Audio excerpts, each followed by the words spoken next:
불타는 셀럽 한복 연구가 박술려 선생님 모시고 인터뷰를 시작하겠습니다. 네, 먼저 시청자분들을 위해서 보시고.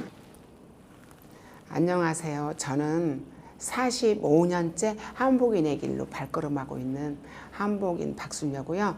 제가 불타는 셀럽에 오늘 또 초대됐습니다. 시청자 여러분, 이 프로그램 즐겁게 봐주셨으면 좋겠습니다. 요즘엔 어떻게 지내시는지 요즘에도 궁금합니다. 바빠요.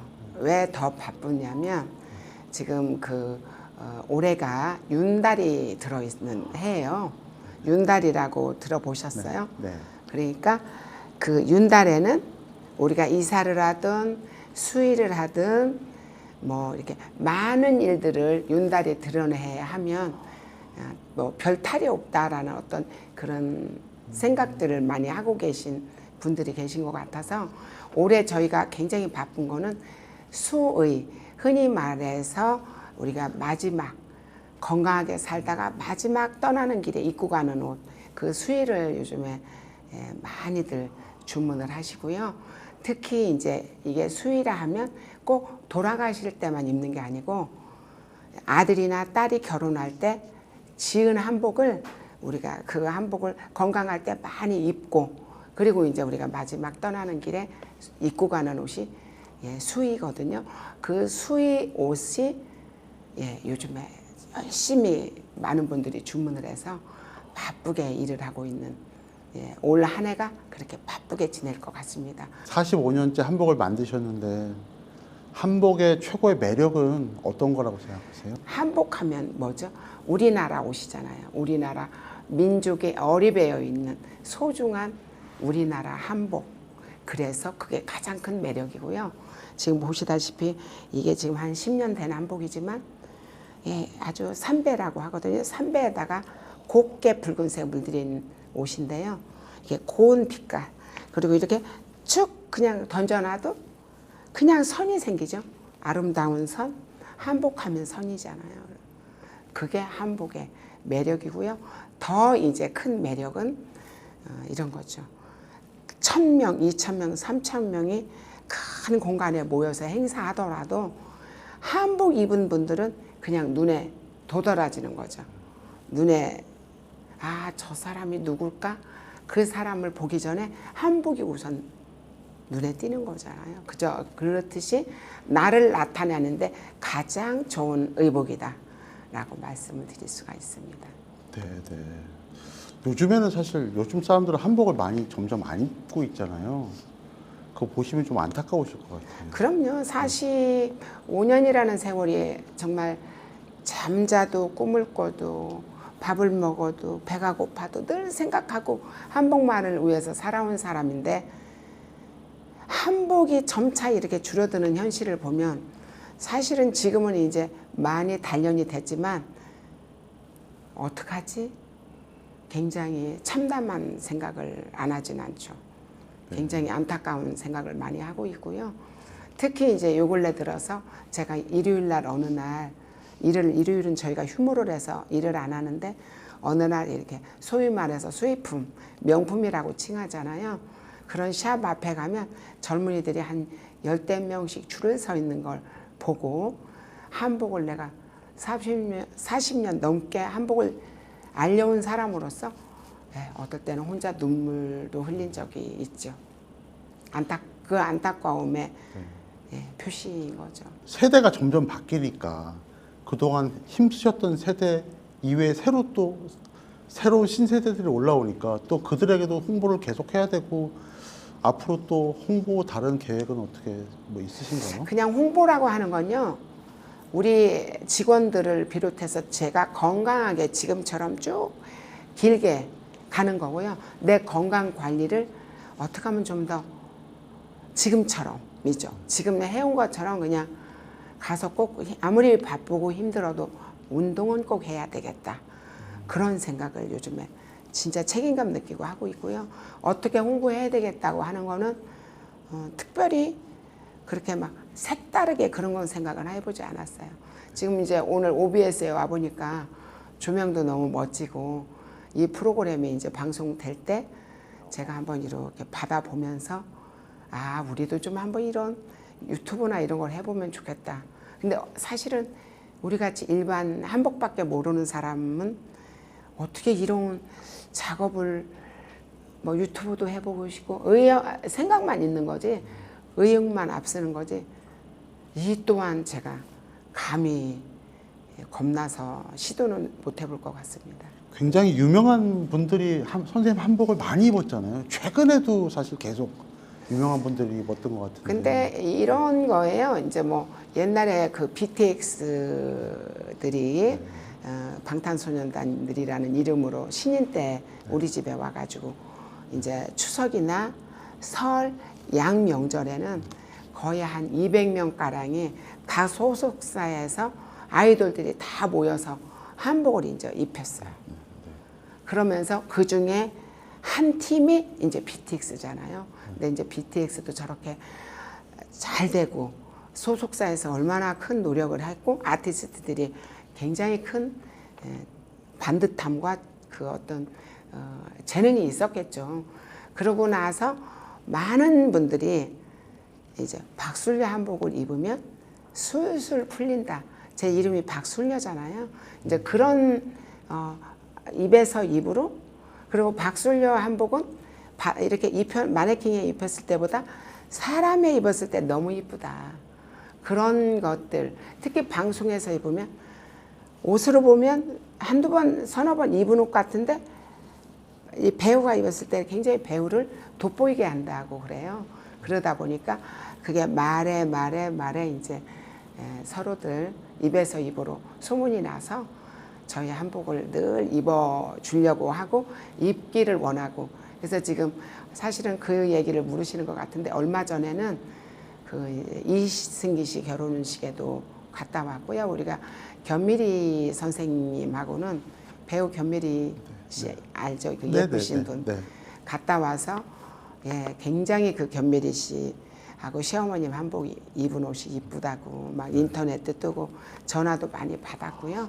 그리고 또 불과 이제 또 며칠인지 그런 거 기억은 잘 못하는데 또 배우 이다혜 씨하고 그 남편 되는 신랑이 저희 이제 한복을 입고 부모님에게 인사드리는 프로그램을 또 한다고 해서 한복을 이제 저희 집에서 해갔고요. 어머니 두 분도 멋있게 한복을 입어서 그 결혼도 이제 참석하고 왔습니다. 그 개개인별로 이제 한복을 다 다르게 맞춰주시잖아요. 어떻게 그분의 뭐 성품이나 전체적으로 뭐 인상이나 이런 걸 다 고려해서 하시는 건가요? 그럼요. 예를 들어 이다혜 씨 같은 경우 1m 70이 넘어요. 옛날에 21, 2년 전에 20년이 넘었다고 그래요. 어머니께서 그랬어요. 근데 이다혜 씨가 남원에 춘향제를 하면서 우리 집 옷을 입고 진이 됐어요. 진선미 하면은 거기서 1등을 됐죠. 그러니까 지금부터 20년이 넘는 세월 동안에 인연이 있었죠. 미스 춘향. 미스 춘향, 네. 남원의 미스 네, 춘향이 네, 해마다 네. 열리잖아요. 네, 네. 그래서 그때부터 인연인데 늘 한복을 입을 때는 저한테 연락이 오는 거예요. 선생님 한복을 이런 행사에 이런 CF에 입을 건데 한복 좀 도와주세요. 그러면 이제 우리가 빌려주고 뭐 이렇게도 했었죠. 이번에야 이제 결혼이니까 본인이 맞춰간 거고요. 그런데 이다혜 씨로 예를 들어 그러면 네. 키가 굉장히 헌출하다.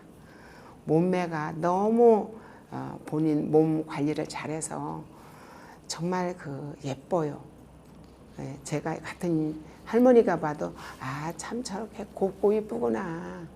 그래서 성격도 꼼꼼하고 철저하고 야무지고 그러니까 키가 큰 사람들은 치마 저고리도 무던히 예쁘지만 일일이 누군가가 이렇게 헬퍼를 못 해줄 때는 당의를 입는 게 좋겠다 그래서 당의로 제가 입혀줬죠.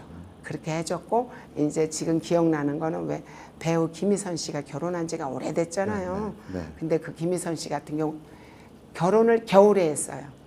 그래서 짙은 겨울 치마에 분홍 저고리 그거를 겨울 소재 양단이라고 하는 비단으로 해줬었고 그리고 김남주 씨도 이제 남색의 네이비 저고리 또 해드린 적이 있고 하여튼 이제 우리 그 염정아 씨도 한복을 화보를 한번 다 몇 시간, 3-4시간을 찍어주고 갈 정도로 배우 염정아 씨 키도 크고 미스 코리아 출신이잖아요. 그리고 이제 또 이승연 씨도 키가 큰 배우인데 이제 우리가 내일 모레 같이 이제 아침마당에 출연을 하거든요. 그분은 이제 아주 핑크 치마에 저는 핑크 치마에 저고리는 수박색을 입힐까 노란색을 입힐까. 왜냐하면 거기서 하는 노래 제목하고 노랑이 좀 연결이 돼서 그 연관색을 입힐까 하는 고민을 지금 하고 있는 중이고 이렇게 누가 입을 거냐. 물론 뭐 아이유라는 배우가 한복을 가수 겸 배우가 한복을 입으면 아기자기하고 예쁘잖아요.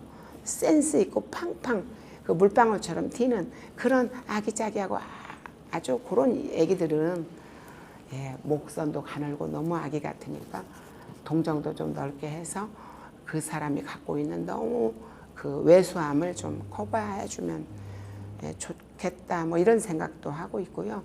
배우 고수 씨도 우리 집에서 결혼할 때 했고 배우 오지호 씨도 했고 제가 개인적으로 많이 좋아하고 있는 그 이휘재 씨도 저희 집에서 혼인잔치 할 때 했고 그 축구 선수 박지성 씨 예를 들어서 뭐 야구 선수 류현진 씨 그리고 우리 골프의 천재 우리 박세리 감독은 그 무슨 전당 미국의 왜 명예전당 명예전당 갈 때 우리가 하얀 드레스를 맞춰서 그 옷을 입고 명예전당 행사를 했고 굉장히 많습니다. 뭐 다 열거를 못 하실 것 같아요. 못해요. 그리고 이제 김연아 그 아름다운 김연아 씨도 신인 때 처음 이렇게 활발하게 활동을 안 할 때 치마 저고리를 아주 핑크색 꽃핑크라고 그러죠. 꽃핑크로 해서 입히고 그 이후에 이제 굉장히 승승장구하고 본인의 재능과 노력이겠지만 그런 것들을 봤을 때 옷이 고운 색은 사람한테 에너지를 준다고 저는 생각을 해요. 그래서 요즘 유행은 경복궁 앞에 가면 파스텔이고 속치마만 막 넓게 불린 거를 요즘에 유행처럼 입잖아요. 근데 저는 그리 생각하지 않아요. 한번 제가 늘 하는 말이 있어요. 원색이 사람에게는 에너지를 준다. 이게 지금 너무 하야하야하면 제가 신부도 아니고 그러니까 저는 조금 어느 두 가지 중에서 한 색은 탕 튀는 색을 저는 입히려고 하고 옛날에 조상님들도 정말 사대부가에서도 쪽치마 아니면 남치마에 연한 옥색 저고리 입는다거나 하얀색의 남끝동 자주고름을 달아 입는다거나 막 이렇게 옷은 그 사람이 입는 사람의 품격과 그 분위기와 그 이미지를 나타내는 거잖아요. 그래서 저는 이렇게 좋은 일의 한복을 주로 입을 때는 저는 고운 색으로 배우들한테도 입히는 게 제가 추구하는 바 중에 하나입니다. 배우 장동건 씨도 우리나라에서 그렇게 잘생기기가 몇 안 되잖아요. 잘생긴 배우들이 많지만 그분도 항상 한복을 입을 땐 저희 것만 입었던 제가 기억이 나요. 그래서 그런 분들이 되게 감사해요. 예를 들어 누군가는 어느 배우는 다른 데서 옷을 협찬에다가 줬다고 해요. 그랬더니 나는 싫고 다시 박 선생님한테가 부탁해라 해서 가지러 오는 경우도 있었고 그런 예들이 많아요. 그러면 배우들이 서양 옷은 많이 익숙해 있지만 한복은 익숙하지 않지만 본인이 입었을 때 무언가 그래도 박순려가 만든 한복, 우리 제자들이 만든 한복을 뭔가 다른 타 한복집 한복과 다름을 인정해 주는 거 아닌가 싶어서 정말 열심히 밤 12시에 섭외를 받아도 그 한복을 어떻게 해서라도 그 다음날 아침까지라도 해줬던 기억이 나고요. 네, 앞으로도 어느 프로그램에서 새로 생기는 그 방송에서 또 다 주인공 아주 멋있는 분들 그 정말 그 스타들 스포츠 스타들 네 분이 한복을 또 도포를 입어요. 그런 프로그램에서 섭외를 받으면 그것도 우리나라 옷을 전통적으로 알리는 그런 지름길이라는 것 때문에 진짜 잠 안 자고 우리 제자들 그리고 저를 도와주는 분들이 그걸 다 만들어서, 물론 제가 만드는 수공은 준다 하더라도 그게 너무 저는 감사해요. 그래서 앞으로 계획을 물었을 때는 이런 거예요.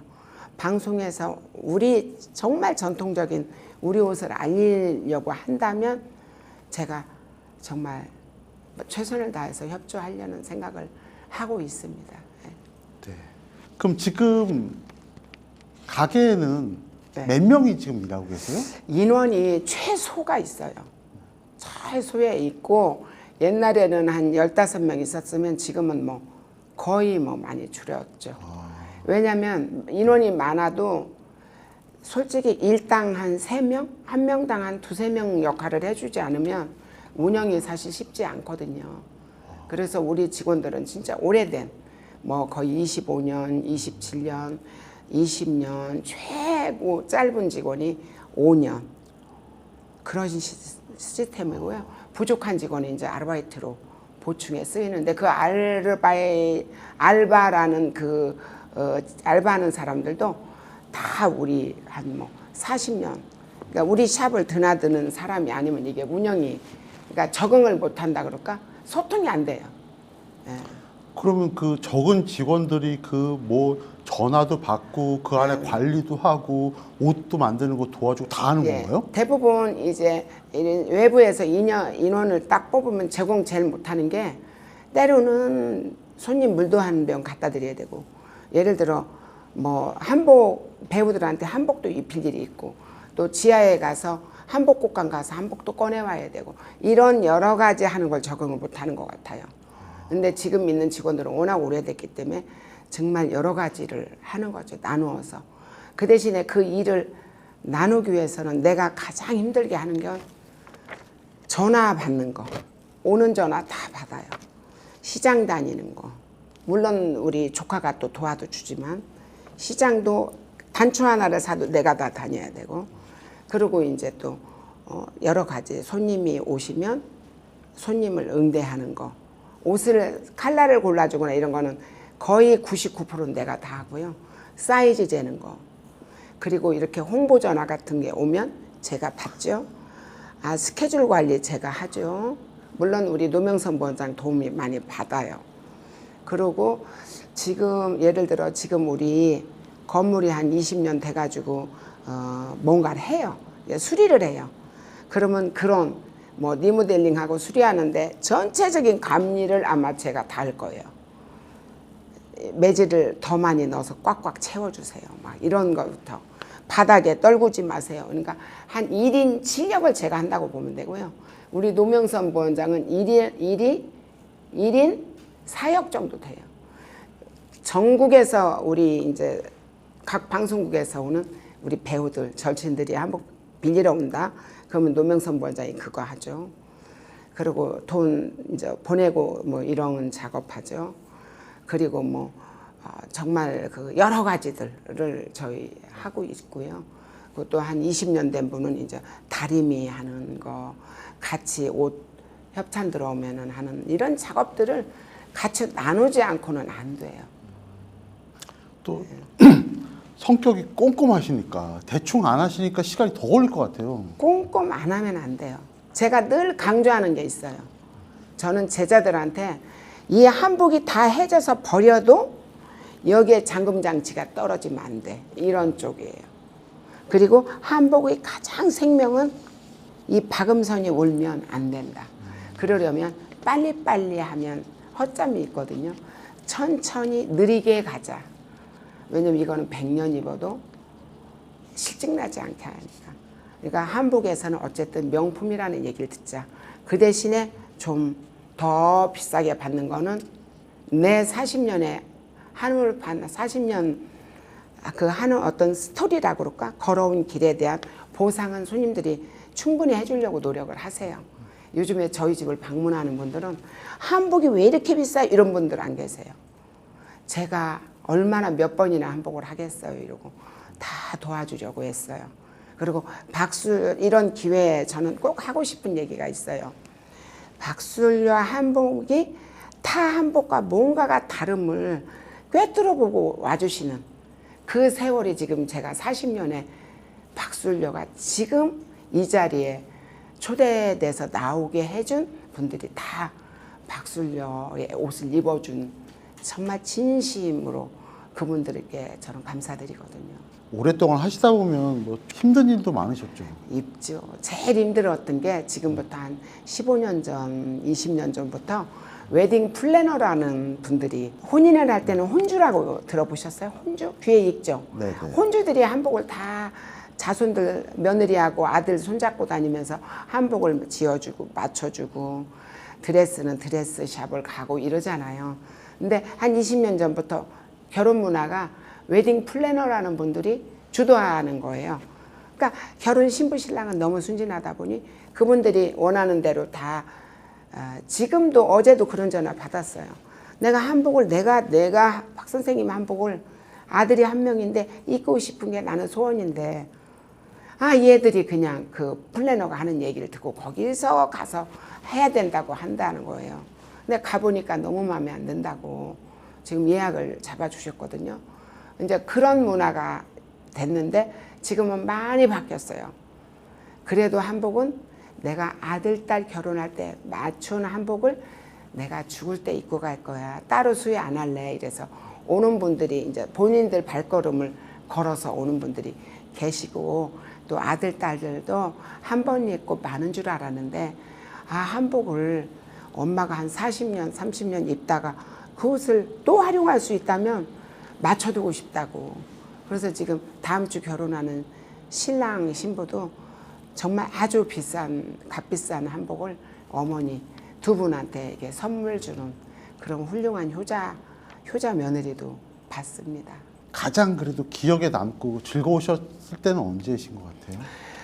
가장 그래도 즐거운 거는 그냥 내가 한복인의 길로 가는 거 자체는 나는 자부심도 있고 즐거운데요. 가장 한복을 즐거운 거는 그런 거예요. 일상적으로 내가 한복을 했으니까 이렇게 불타는 셀럽에 또 초대되듯이 나는 그래도 우리나라 옷을 하는 걸 너무 즐거워 이런 생각을 하고 있거든요.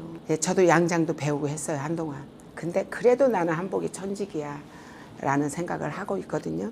힘든 게 뭐냐 하는 건 정말 우리 동생이 32살에 뇌암으로 하늘나라 간 적이 있어요. 근데 우리 어머니께서 우리 동생도 그랬거든요. 언니 하루만 나하고 와서 잠을 자주면 안 될까? 이렇게 갈 수가 없었어요. 지금은 우리 제자들이 바느질을 거의 하지만 그때는 내가 했었어요. 제자 한 명 데리고 그 동생의 운명을 같이 보지 못한 거 30년 전 얘기예요. 그게 참 서글퍼요. 슬퍼요. 내 가정 삶을 살 수가 없었다는 거. 뭐 대부분 가족들이 지금 이제 뭐 어머니 얘기 나왔으니 그렇지만 가족들이 모이는 어머니 생신이나 아버지 제사 이럴 때 내가 가보지 못한 거예요.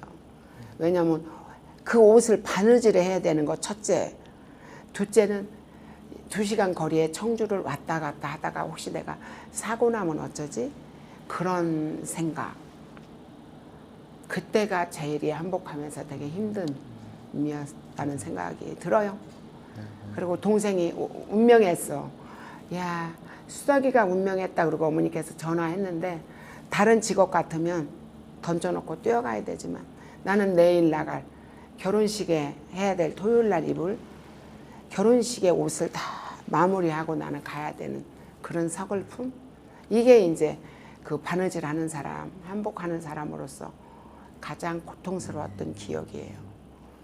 우리나라가 약간 한의 문화라는 그런 정서가 있잖아요. 네. 선생님 한복에도 약간 한이 서린 그런 감정이 있네요. 어느 정도. 제가 그렇게 또 해석이 또 되네요. 근데 다른 직업인데도 내가 이렇게 내 자리를 못 떠날까?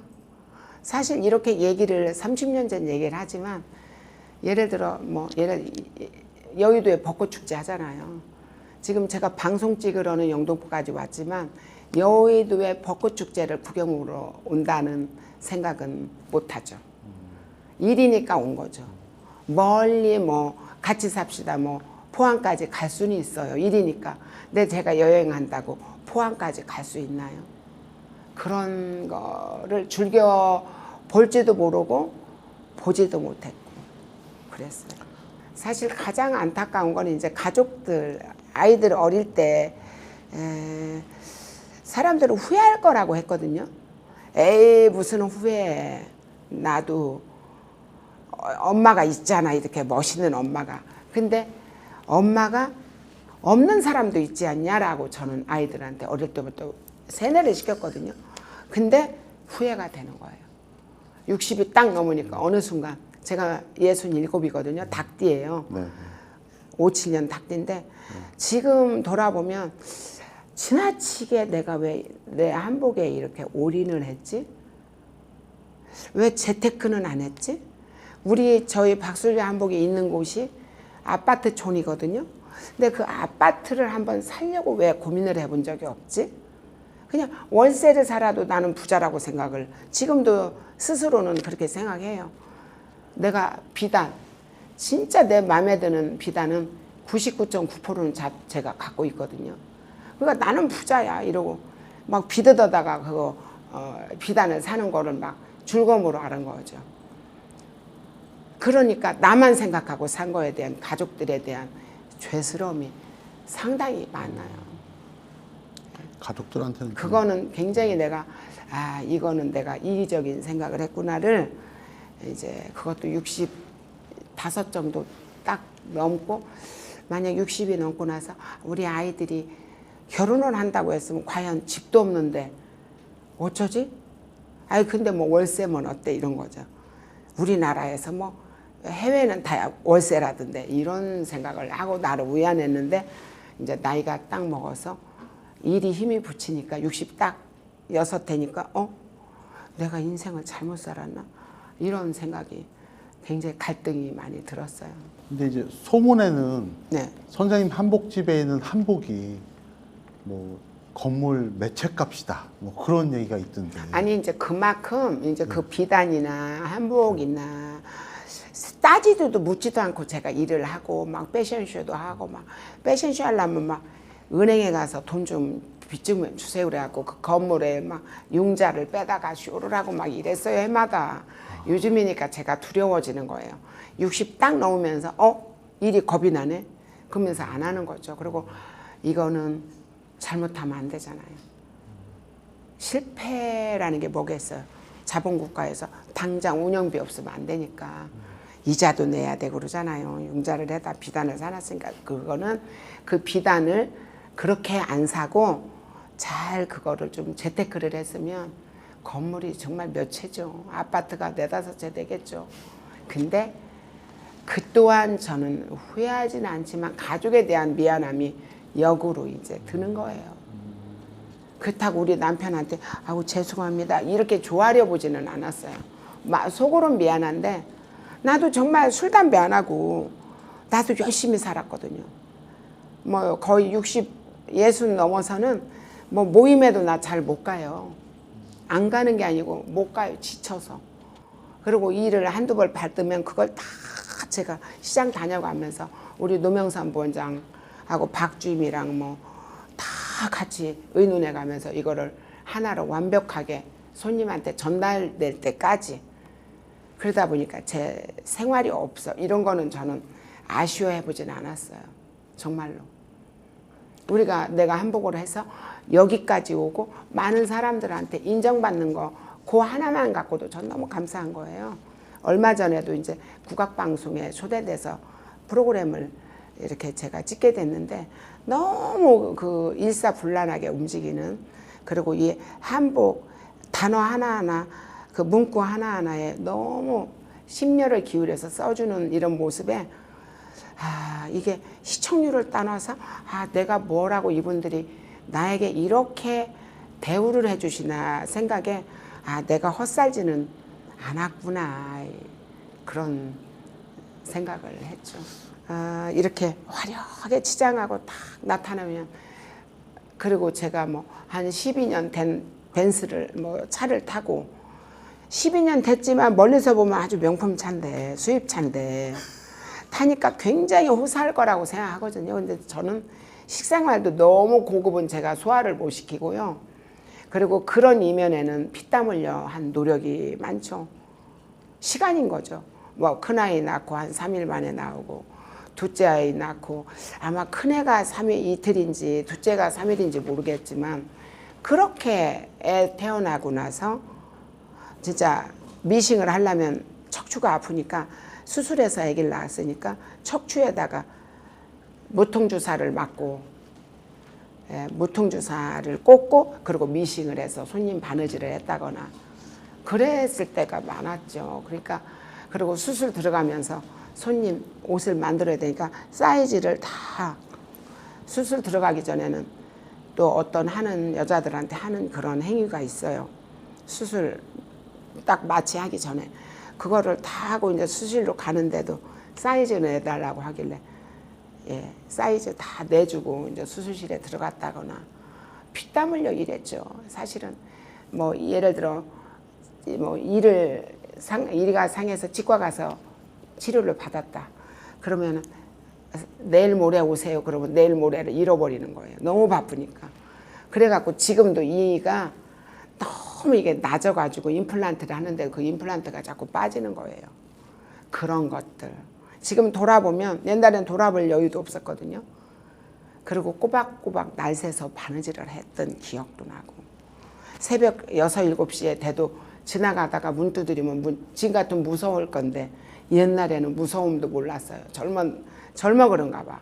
그러면 막 지나갈 때 새벽 이제 퇴근하는 분들한테 다 사이즈 재서 한복 팔고 이랬어요. 근데 앞으로는 더 건강하시고 오래오래 하셨으면 좋겠어요.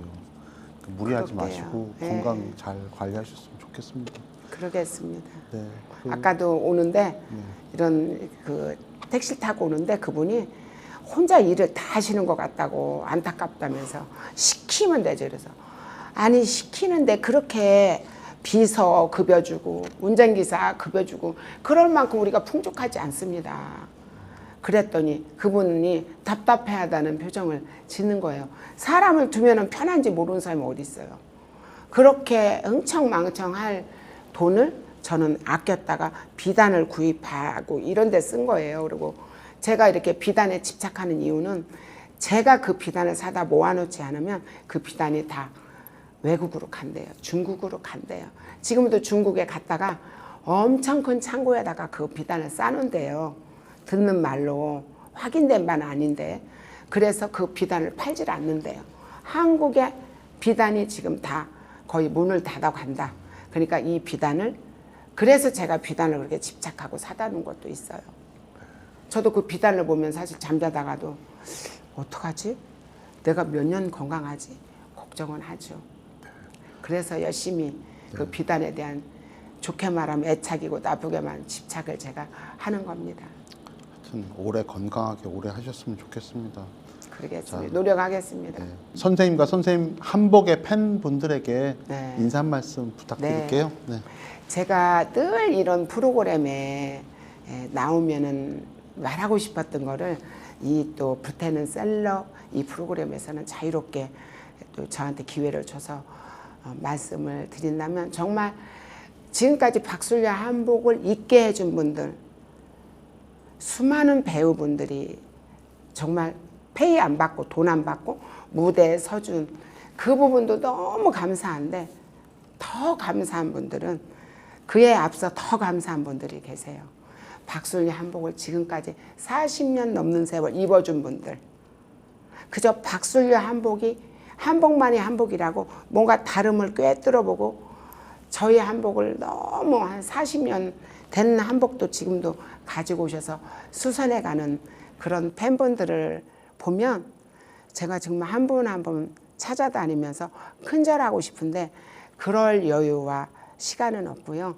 이렇게 불타는 셀럽에서 박술려 한복을 지금까지 입게 해주고 응원해주는 많은 분들께 정말 제가 정말 감사드립니다. 그리고 저희가 뭐 패션쇼를 한다거나 그러면 그 쇼가 언제 어디서 열리느냐 이런 거 상관없이 날짜만 주면 정말 달려와서 무대에 서주고 자동차 기름값을 안 들여도 그거 갖고 섭섭하다 안 해주는 선생님 언제 쇼해?